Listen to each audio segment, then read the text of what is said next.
બોટાદ જિલ્લાના ખેડૂતોને સહન કરવો પડ્યો છે માવઠાનો માર। કરા સાથે વરસેલા વરસાદથી તલ, જુવાર, બાજરી સહિતના અન્ય પાકોને મોટા પ્રમાણમાં નુકસાન થતાં ખેડૂતોના મોઢે આવેલ કોળિયો છીનવાઈ ગયો। સારા ઉત્પાદનથી સારી આવકની આશા સહારીને બેઠેલા ખેડૂતોને હવે મોટું આર્થિક નુકસાન સહન કરવાની ચિંતા સતાવી રહી છે। ખેડૂતોને આશા હતી કે તલના પાકમાં 1 વીઘા દીઠ 20,000થી વધુની આવક થશે। જો કે માવઠાએ તેમની આ જ આશા પર પાણી ફેરવી દેતા ખેડૂતોને હવે વીઘે માત્ર 4થી 5,000ની આવક થવાની ચિંતા છે।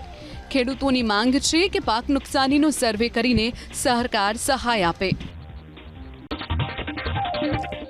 ચારે તરફ કેરીની રેલમછેલ, પવન સાથે માવઠું અને ખેડૂતો થઈ ગયા પાયમાલ।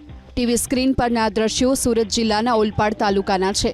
કઠોદરા ગામના સોએબ પટેલે સારી આવકની આશાએ 20 વીઘામાં આંબાનો બગીચો તો બનાવ્યો, પરંતુ ગઈકાલે આકાશમાંથી વરસેલ અણધારી આફતે તેમની આશા પર પાણી ફેરવી દીધું। કેરીનો પાક લેવાની તૈયારી જ હતી કે સોમવારે સાંજે માત્ર 15 મિનિટમાં ભારે પવન સાથે વરસેલા વરસાદથી કેરીનો પાક જમીનદોસ્ત થઈ ગયો। 300 જેટલા આંબામાં તૈયાર 80% કેરી ખરીને બરબાદ થઈ ગઈ। ન માત્ર કેરી બલકે ઓલપાડ તાલુકામાં ડાંગર અને શેરડીના પાકને પણ વ્યાપક પ્રમાણમાં નુકસાન થવાની માહિતી મળી રહી છે। ત્યારે સરકાર નુકસાનીનો સર્વે કરીને સહાય ચૂકવે તેવી ખેડૂતો માંગ કરી રહ્યા છે।